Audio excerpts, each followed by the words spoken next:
Hey people, what's good? Mount Let the Hellfire. Hope everybody's doing well today. And as you can tell from the title of this video, today we're going to be talking about the Knights Armament Company URX3. This is the regular URX3, not the URX3.1, and we'll get to that. So Knights Armament Company, or just Knights, created the URX, and they have a couple different series, most recently the URX6, like I reviewed on my M110A3 video. The URX4 is probably the more popular and well-known one, and you could get those relatively easily. But the URX3, which is this one, is probably one of the more well-known for people who are familiar with Knight stuff, or just like the aesthetics, because you have this kind of slab side design. It was a lot different than the other Picatinny rails of the time, meaning that it's a lot lighter, right? With the consequence being that it could transfer more heat. Now, I'll talk about the features a little bit later, but the URX3 came out in 2010. It was meant to replace the URX2. Now, the URX2, everybody probably recognizes from things like the Mark 11, the M110, as well as some of the contract guns for United States Secret Service back in the day, as well as for the Michigan State Police, who most famously used SR-15s as well. So the URX3 was a way to make it a little bit more rigid and a little bit lighter weight, because really, who's putting stuff on the insides of the rails? I mean, there are use cases where you would do that. You've probably seen photos. I know I've mounted my LAMs or MFALs, right? Laser aiming modules, multifunction aiming lasers, whatever you want to call them, right? Your PEC-15s, your PEC-3, your PAC-4s, your PEC-3s, PEC-2s, your LA5s, LA5Ds. Anyway, for the most part, for like infantry or for cops or special missions guys, special operations guys who are typically getting these, well, you wouldn't be mounting stuff in the center. Now, of course, Knights did give you a mechanism to, give you a little bit more heat resistance, a little bit more modularity. Now, this is the shortest of the URX3. So you can see on there, it says URX3 8.0. So this is the 8-inch version, and it's rattling just because I loosened the screws. They also had a 10.75-inch version, and then the more well-known one the more well-known one for the SR-15 is the URX3.1 or 3.1, whatever you want to call it, which is aesthetically similar to this, except it was out in a 13.5-inch variant for use with the 14.5 and 16-inch Knights guns.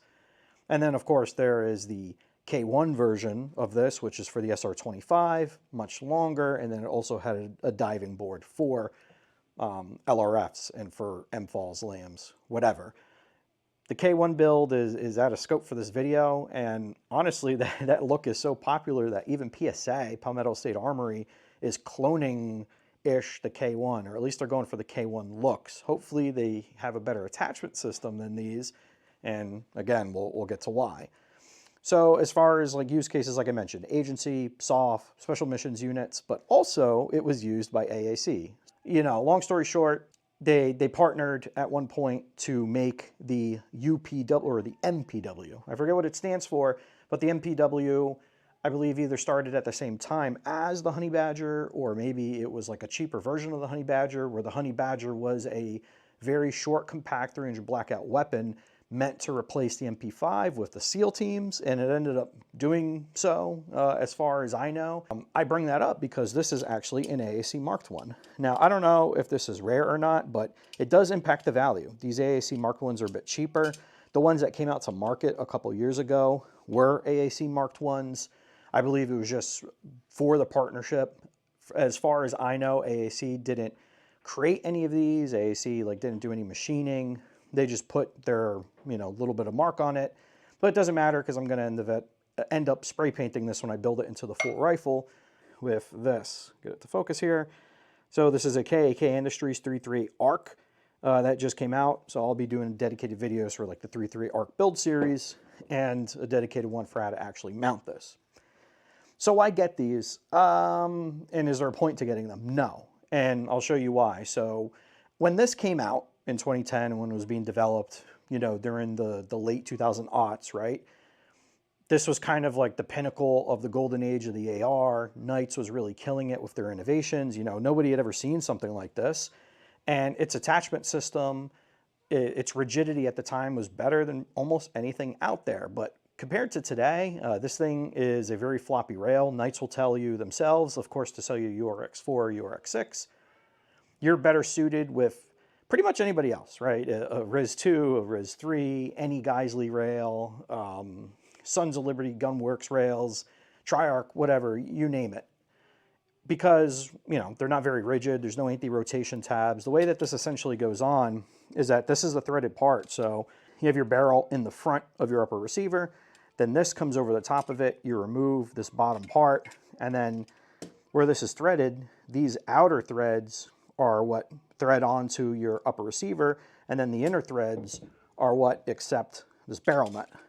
And then this is essentially a jam nut, so it's getting pressed against the receiver and against this edge here right above the M4 receiver extension on your barrels to help lock it in. But like I said, there's no anti-rotation tabs, and it's all held here in the jam nut. And even the bottom part of this to help you actually install this is, you know, barely held on with anything. You know, you have these little tiny screws.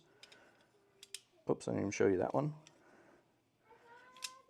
And then another little tiny screw, and I'd already loosened these. And then all you need is a hex key of some sort. And just press that down, right? Because you can see this little detente thing going on here. And this bottom portion slides right out. And you can see there's no heat shield or anything inside of this. I think I've seen pictures of ones with heat shields. I don't know if that's a 3.1 or a longer rail. That's really all there is. So when you just keep spinning this thing on, and then once you stop, you right it, then you bridge it against your upper receiver with like an optics mount or a higher base Picatinny mount, whatever it is. Tighten down so they're aligned.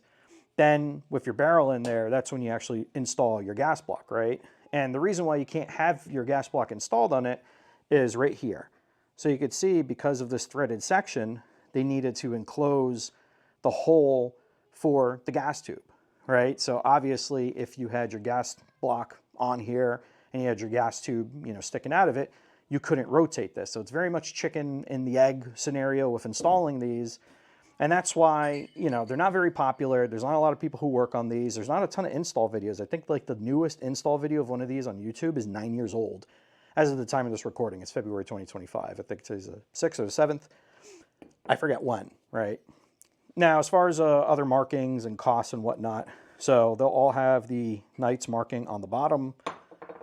Then they'll have the model, the length, part number, and on the other end, like I mentioned, this one has the AAC marking. Some of them will be Knights marked. So this one I got on TechSwap for, I don't know, $340 with this beat the shit thing. Then I had to buy a new barrel nut because I don't really trust that, because these are made out of aluminum. And even Knight says that you're only supposed to install them once, and you can see this one's been installed a couple times.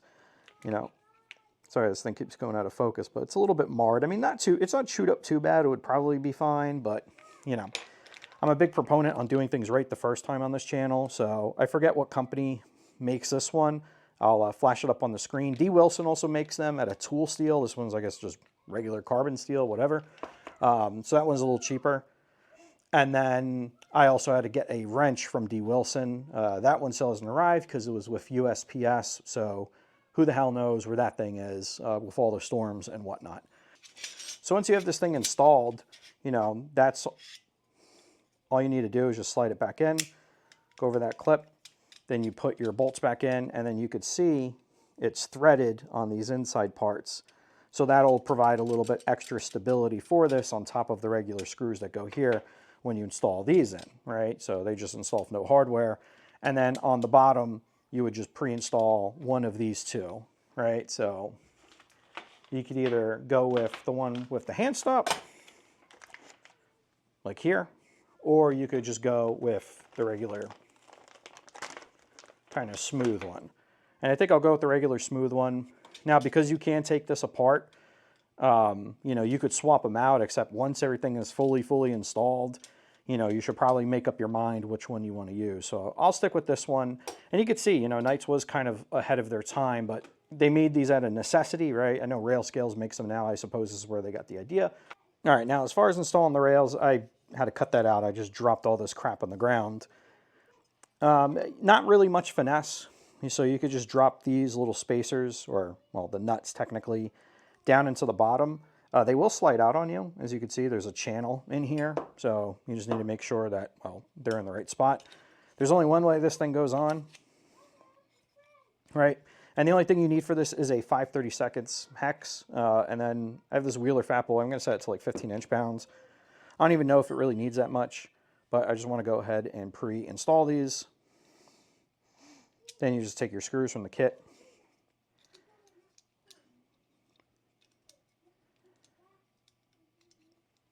And you just start it with your finger. Just so it doesn't slide around on you too much. See? Easy, easy.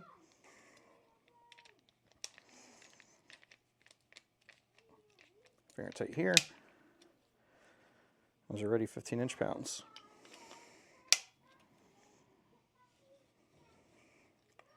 And just like that, it's installed. And then, you know, same thing. To reinstall it, you just line up the rails.